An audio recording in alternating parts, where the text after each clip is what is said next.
কুমিল্লায় কলেজ ছাত্রী সোহাগী জাহান তনু তার নৃশংস হত্যাকাণ্ডের পর ক্ষোভে ফুঁসে উঠেছিল সারা দেশ। কিন্তু খুনিদের গ্রেপ্তার তো দূরে থাক, ৩ বছরেও দেওয়া হয়নি চার্জশিটও। এ বিষয়ে জানতে চাইলে কথা বলতে রাজি হননি তদন্তকারী কর্মকর্তা। এতে বিচার পাওয়া নিয়ে শঙ্কায় রয়েছে তনুর পরিবার। জাহিদুর রহমানের তথ্য ছবিতে ডেস্ক রিপোর্ট।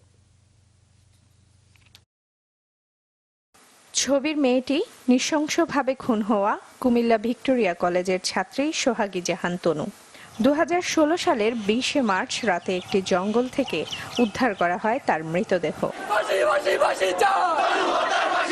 তনু হত্যার পর বিভিন্ন শিক্ষা প্রতিষ্ঠান, সামাজিক যোগাযোগ মাধ্যম সহ দেশ জুড়ে প্রতিবাদের ঝড় উঠেছিল। কিন্তু 3 বছর পার হয়ে গেলেও চিহ্নিত হয়নি হত্যাকারী। মরদেহের 2 দফা তদন্তকারী কর্মকর্তা পরিবর্তনের পরও জট খুলেনি রহস্যের। এরকম একটা ঘটনার বিচার হতে কতদিন সময় লাগে? আমরা চাই যে খুব দ্রুত এর বিচারটা হোক। তাকে খুন করা হলো, তার যথাযথ বিচার পাবো না, এই বিচারহীনতা সংস্কৃতি থেকে আমরা বেরিয়ে আসতে চাই।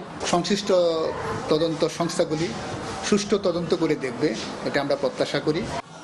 সময়ের সাথে তনুর কথাই যেন ভুলতে বসেছে অনেকে, কিন্তু সন্তান হারানোর শোকে এখনো মায়ের চোখে ঝরে জল।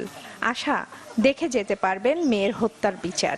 আমার মৃত্যুর আগে যে আমার মেয়ের বিচারটা আমি দেখতে যেতে পারি, এটাই আমি মাননীয় প্রধানমন্ত্রীর কাছে আমি আবেদন করি। এ ঘটনায় করা মামলাটির সর্বশেষ দায়িত্ব পায় পুলিশের অপরাধ তদন্ত বিভাগ সিআইডি। এ প্রসঙ্গে ক্যামেরার সামনে কোনো মন্তব্য করতে রাজি হয়নি মামলার তদন্তকারী কর্মকর্তারা। কুমিল্লার মুরাদনগরের মির্জাপুর গ্রামে পারিবারিক কবরস্থানে অন্তিম শয্যা তনুর। Desk report, channel 24।